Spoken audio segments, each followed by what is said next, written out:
30 seconds into this and we have already hit like a huge disagreement. Welcome to Keep It Fictional, a weekly podcast for book lovers by book lovers. Build your to-be-read list with Sadie, Liz, Virginia, Fiona, and Corene from the Port Moody Public Library. Warning, this podcast contains strong opinions and may cause an increase in your library holds list.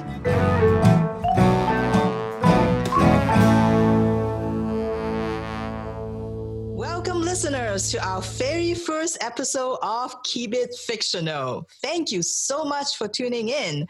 I'm Virginia, and I'm here with Corene, Fiona, Liz, and Sadie, my fellow book lovers and co-workers from the Port Moody Public Library.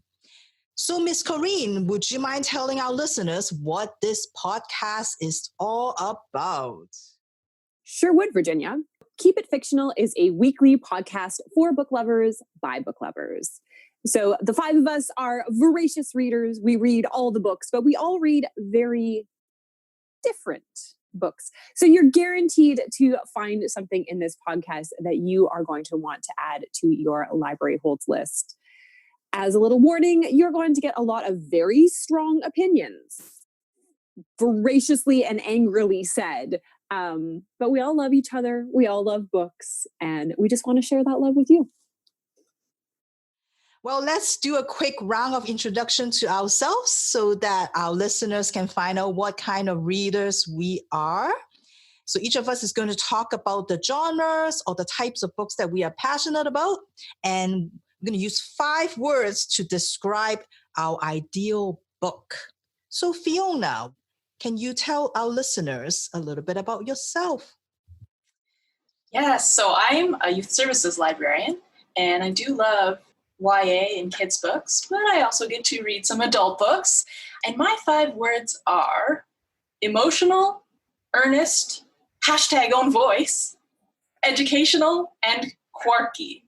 I am less of like a specific type of book reader and more like, does it give me that feeling? My dislikes are mainly genre fiction. Did you just say you hate genre fiction? No, I didn't say I hate it. I said I disliked it. Sorry, Fiona, what's the difference between dislike and hate? Politeness? Oh. So, sorry, what is it about the magnificent, wonderful, varied geography of genre fiction that you dislike so much? I don't think I like to know exactly what's going to happen in a book, like exactly what form it's going to follow. Man, we're like 30 seconds into this and we have already hit like a huge disagreement. All right, well, I'm going to finish my my intro and hopefully what I say will make you feel a little bit better.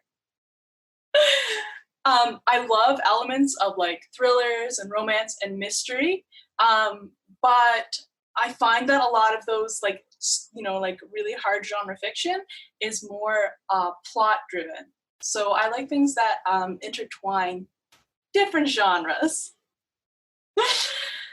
No, nobody's feeling any better. All right. What I do like are graphic novels, memoir and autobiography, Indigenous lit, LGBTQIA lit, realistic YA fiction, and anything that is character driven. I'm not the kind of person who says I'm going into the mystery section because I need a good mystery. Maybe I pick up a book I'm interested in and it has mystery elements, but I'm not like heading there. Okay, it's all good. Like Corene said earlier, we all like very, very different things. Each going to believe that we are right and the other people are wrong. It's all going to be okay. So Liz, tell us a little bit about yourself. Yes, well, I thought I was pretty particular about what I read and what I don't read, but apparently not in this group. So what I do really gravitate towards reading would be Japanese fiction that's been translated into English, particularly works that are set in the modern day and are slice of life type of books. I also really do enjoy a great biography or memoir, as well as graphic novels and manga. So whether those are more geared towards children or young adults or adults, I enjoy reading the whole spectrum of graphic novels and manga. I also do enjoy a really good nonfiction deep dive investigative journalistic book or a good thriller with a smattering of other genres in there as well. But those are probably my core go-to types of reads. As for the 5 words that would describe an ideal book for me, this was really, really difficult for me to narrow it down to just 5 words. And I know Corene would probably say one of my words is evocative. That was a strong contender, but I'd say my 5 words would be character-driven, engrossing, thought-provoking, insightful. So insightful as in insightful to the human condition and how we see the world, and also vivid. Now I'm getting some flack that I may have exceeded the 5 words. However, I like using hyphens. So character-driven, character-driven, and thought-provoking. That's cheating and you know it. I support you, Liz. I support you. I just straight out went over the limit, so I might add some hyphens into mine as well. Yeah. Thank you, Sadie. You can't discount the proper use of a good hyphen.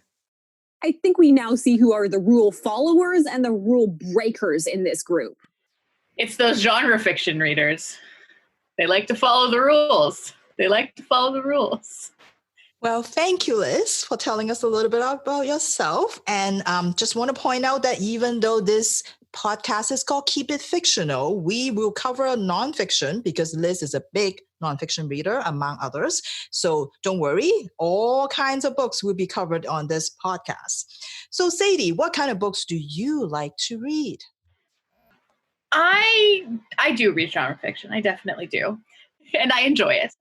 So my ideal genres are fantasy, magical realism, historical fiction, historical mystery, and I read a lot of YA. So whatever falls into those categories in the YA section, I will go towards it. Now, if you put all of those categories together in a YA paranormal historical mystery, that is my ideal book. You have found my ideal book if you just clump all of them together into one. So similar to Liz, I may have gone slightly over my 5-word limit. So the 5-ish words that describe my ideal book is strong women, magic, suspense, and intriguing characters. It's 6. I counted. It is 6. There might not be any place for a hyphen. They're all just straight out words. I couldn't just say characters because all books have characters. So I felt like I had to define that a little bit more. Yeah. That is kind of the genres that I enjoy. I do like romance in my books, but not romance books. I like to make that distinction. I don't enjoy reading straight out romance, but I do enjoy books that have romance in them. And I will have to say that I don't tend to read a lot of nonfiction, but I'm hoping to get some good recommendations from Liz on this podcast to delve into the nonfiction genre a little bit more, because I have yet to find, I think, the right kind of nonfiction. So I am Virginia, and I am a speculative fiction fan. So my go-to genres are fantasy, horror, and science fiction. I do enjoy psychological thrillers, especially the really, really messed up kind. It has to be messed up or else no thank you. And I also love me a good police procedural. I think that's probably my favorite subgenre of crime fiction. I am not ashamed of loving genre fiction, unlike other people. I will freely admit I love genres. So 5 words that describe my type of story, and I stuck with 5 words because that was what the question was. I'd say intense. So just give me everything you got. Like, if you're going to scare me, be as disturbing, as creepy as you can be. So, if you're going to throw your characters off the deep end, like make it the deepest end you can find, just dial it up to 11 every time. That's what I need in my stories. My second word is bonkers. I love a book that on every other page, I'm like, what is happening? I just love those crazy rides that the authors take me on. And even though I have no idea what's going on, it doesn't matter as long as it's fun and intriguing. I'm very okay with weird books that are nonsensical.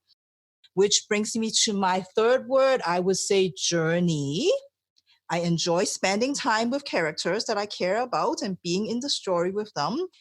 I find that I don't really care what the ending is. That doesn't matter to me. I just generally remember how I feel about the stories and how I feel about the characters.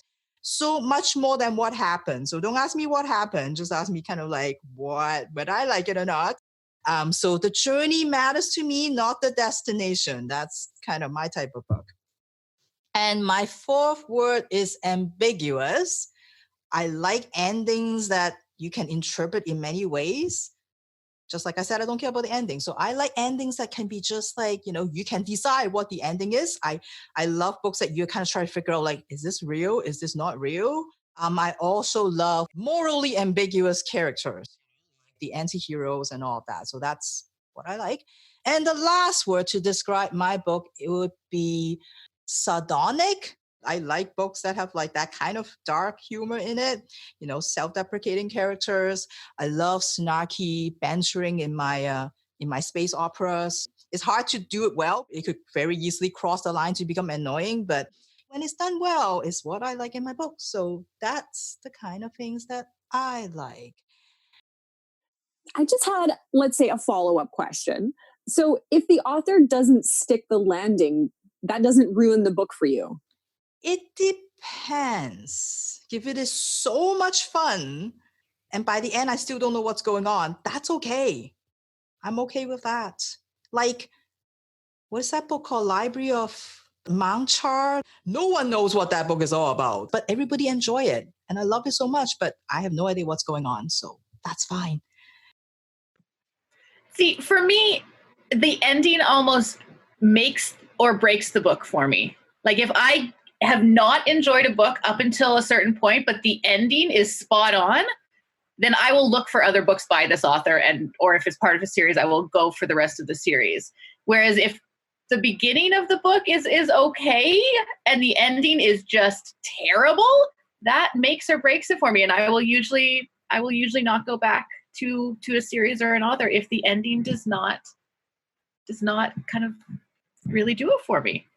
See, I would never get that far because life is too short. So if the book is no good in the first 50 pages, it would have been abandoned. See, that's a question I'm very interested in is which of us will put a book down? Because I stick it out. I will usually suffer through a book that I am not enjoying just for the sake of completion, I feel like, just to know that I have read that full book, and because sometimes the end draws me back in.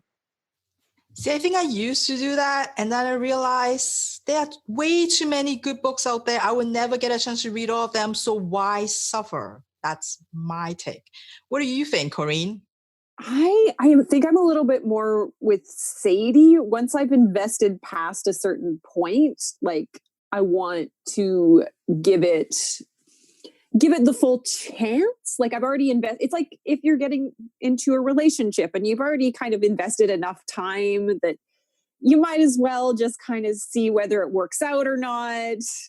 How does Fiona feel about this? I was just going to say, I'm an avid Goodreads user. So while I waffle on this sometimes, I tend to be someone who's there's not enough time, just leave it. But I also don't approve of when people leave a bad review and they say they didn't finish it. So if they're 1 star, 2 star, I just couldn't finish it. It's no, if you want to give something a bad review, you have to finish it. So sometimes something's so bad, you need to finish it so you can give it that justified bad review. Liz, what do you think?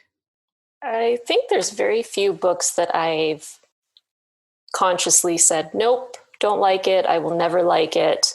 It's not for me, and never pick it up again. So there are some books where I will not finish and then maybe go back to later. So I'll keep it on my to be read list. But otherwise, yeah, I feel like because I'm a very mood-based reader that I take that into consideration and kind of think, well, maybe this isn't the book for me right now. But if it's absolutely horribly written, like the writing itself is terrible, then I have been known to put that away. Now I'm just like dying for a list of all the books that Liz has deemed too awful to go back to. It's pretty small. I don't want to, give a negative opinion about particular authors to some people who maybe like them or are considering reading them, because I feel like everybody should give those books a chance if they feel as though those books are something that interests them. And also it could just be that particular book by an author. It's not necessarily all of the books by an author. The concept could be really fantastic and sound good in the synopsis, but then maybe not as well executed as I'd hoped. Well, there is a reader for every book, so even bad books have readers, or just bad in our opinion, may not be the bad for others. So, Miss Corene, tell us about yourself. Yeah, so this is the voice of Corene, the one with a lot of opinions about a lot of things. I think that my reading can pretty much be summed up by I like books that Virginia hates. Usually, if there's a book that Virginia really dislikes, then it's like perfect for me. And likewise, if for me it's a 5-star review, then Virginia should stay well clear of it. I'm a bit of an omnivorous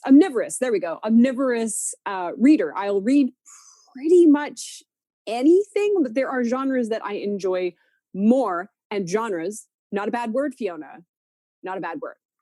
Genres that I enjoy a little bit more than other ones.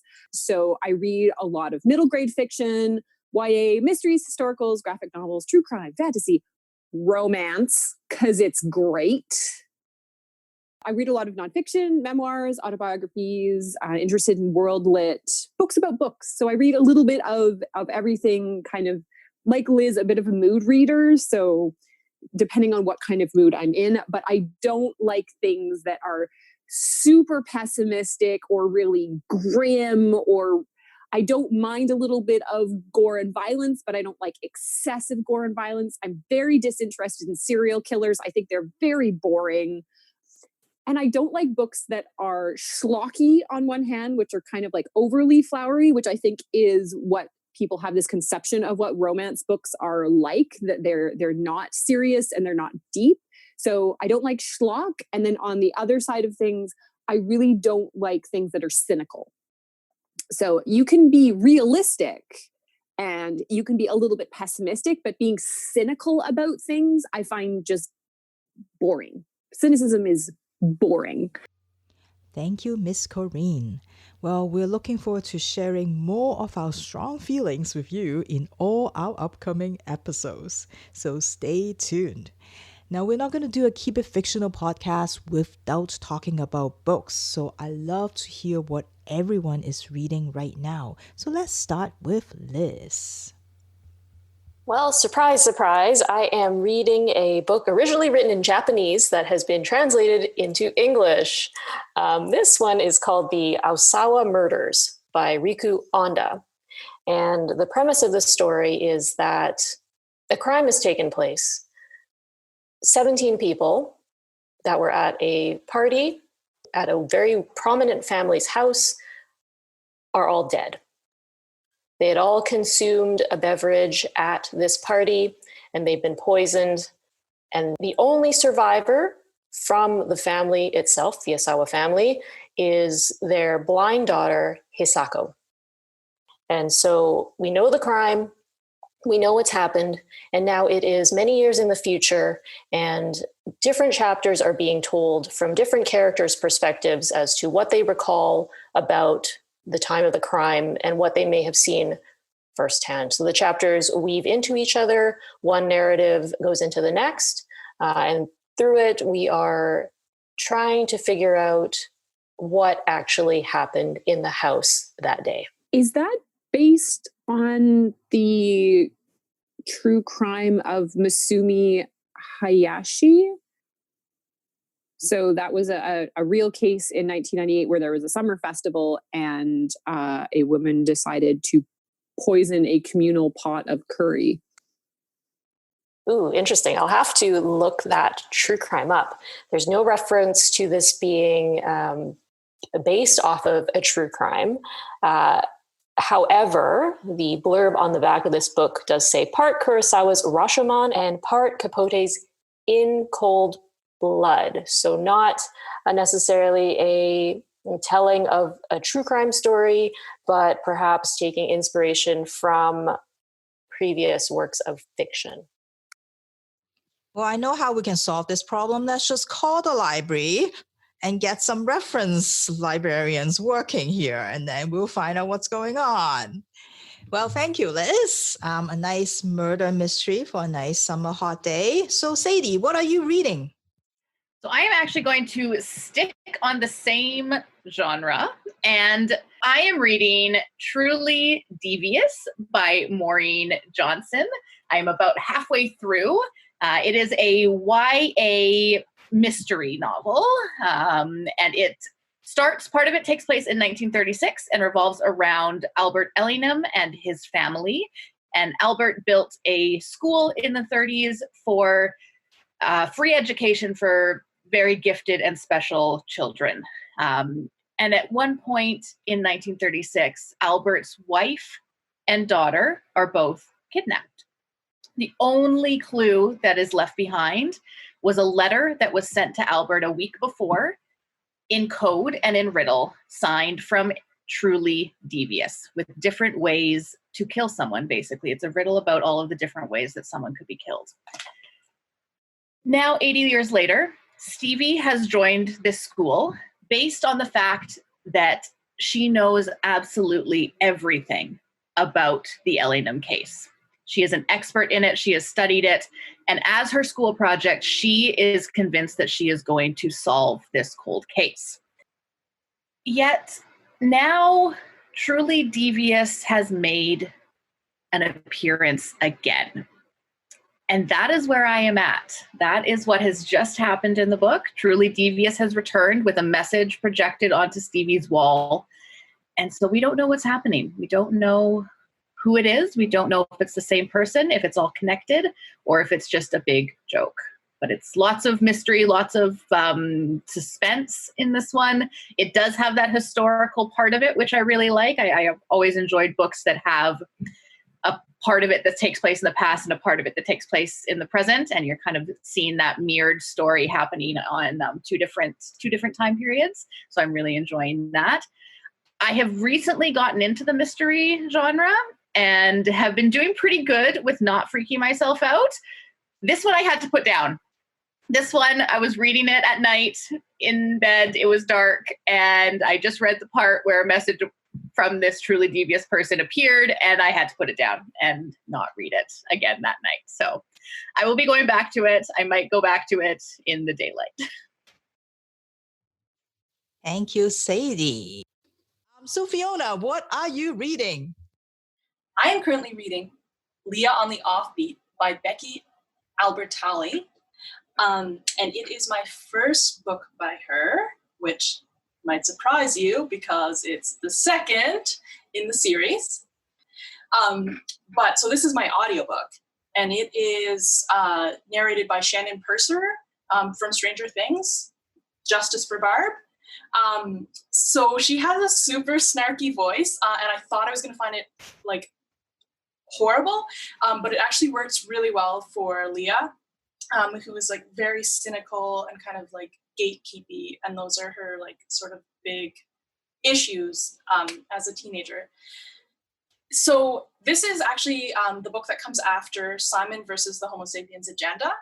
And I watched the Love, Simon film on Netflix. And it was really sweet and lovely. But I didn't feel like I had to go back and read the book. I just wanted to move on to this one, especially because Leah was my favorite character. And this is a queer book. So Leah is bi. And that really drew me to it because there's not a whole lot of representation. So it was exciting to find that. It's not a lot happens. And so I wouldn't recommend it to like everybody universally. I don't think it's like an amazing book or anything. But it was really good for me in this moment of just wanting to have an audiobook that's a little bit like slice of life-y. I tend to listen to high school books on audio. It's like more, makes me more sympathetic to like the teen voices when you can actually hear them, you hear their thoughts.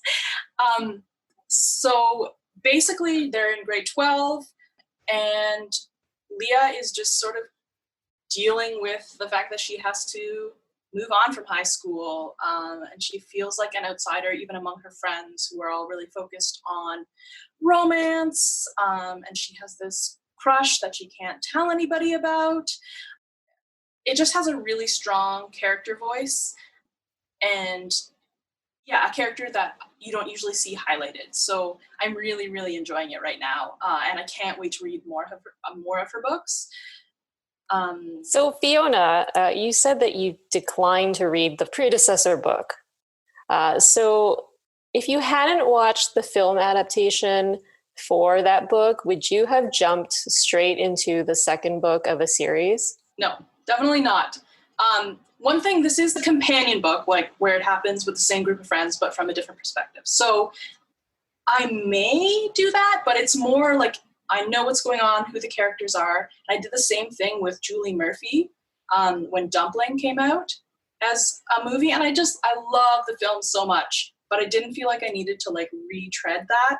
I could just keep moving on in that universe with a different character with Corene, which was also a really great book. But yeah, no, usually it's a no-go. Usually if you haven't read the first, like you've got to be desperate to read the second before the first. So I am reading A Peculiar Peril by Jeff Vandermeer.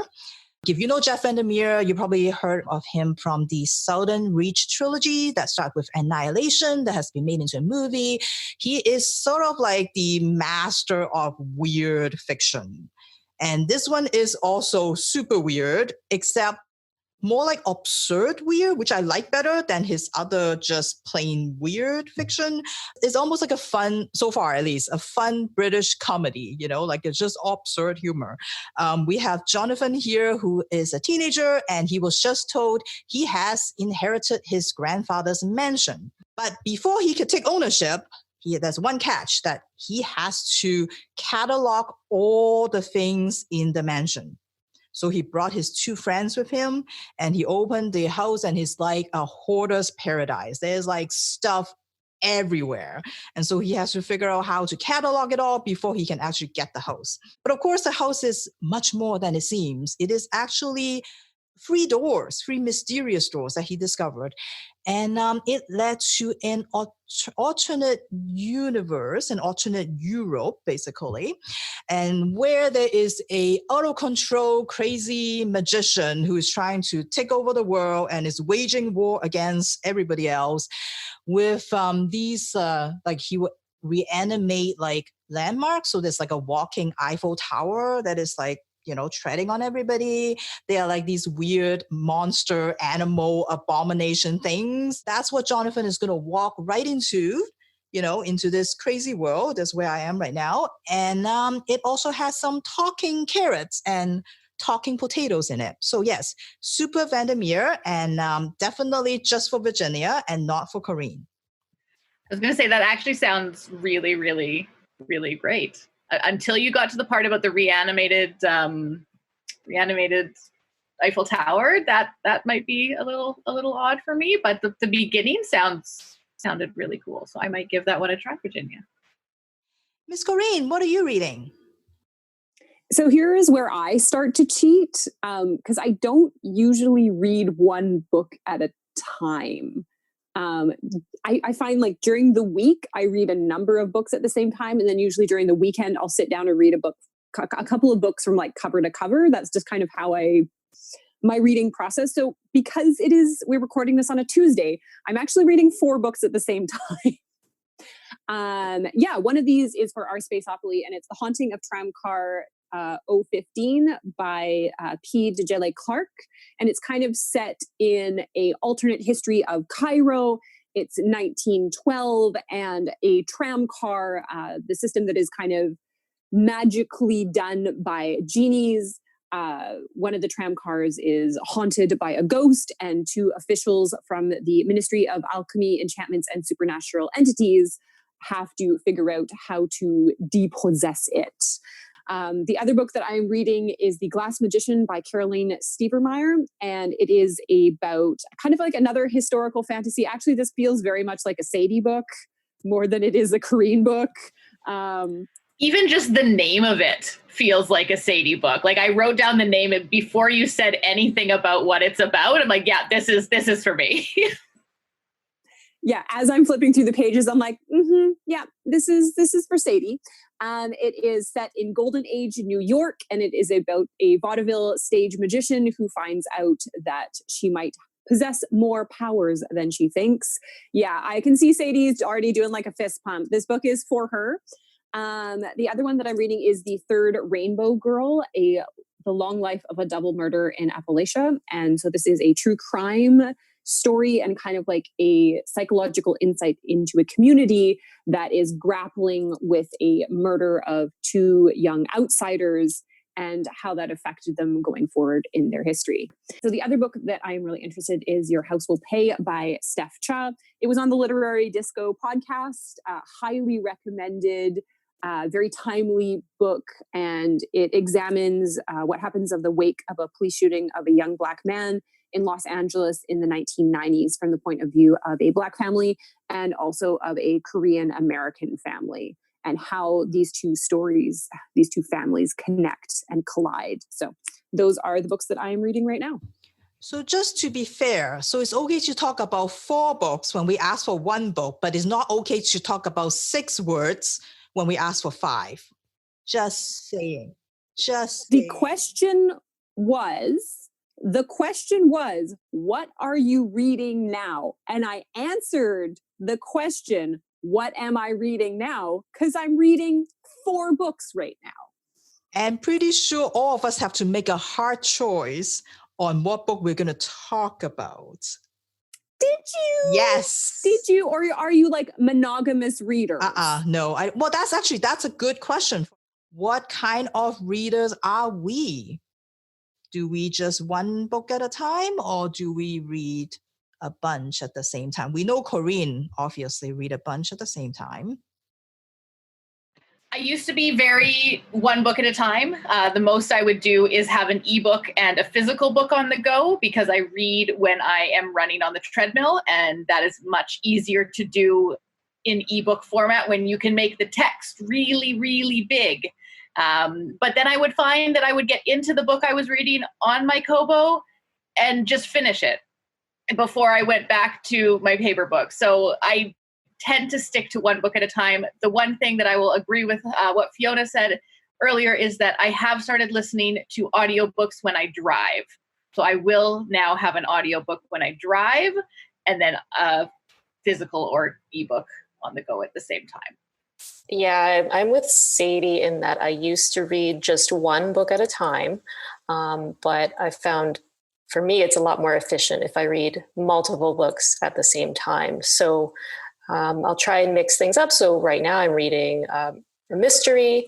So at the same time, I'll also maybe read some nonfiction as well as maybe a quick graphic novel or a manga.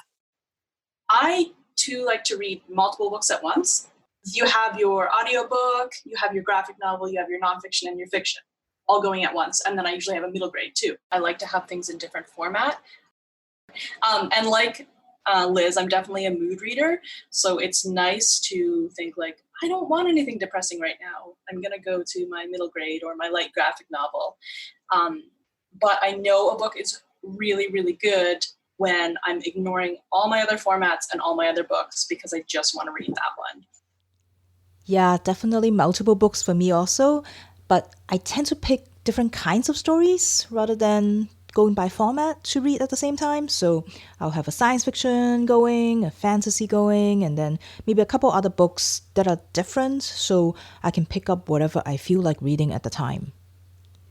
Well, that is our show for today. Thank you, book lovers, for spending time with us. We look forward to sharing lots and lots and lots more book suggestions and book-related news with you. See you next week. Thank you for listening. If you like our show, please tell a fellow book lover about it. You can find a list of all the books we discussed in our show notes. Join us next week for another fun book chat. Until then, keep it fictional.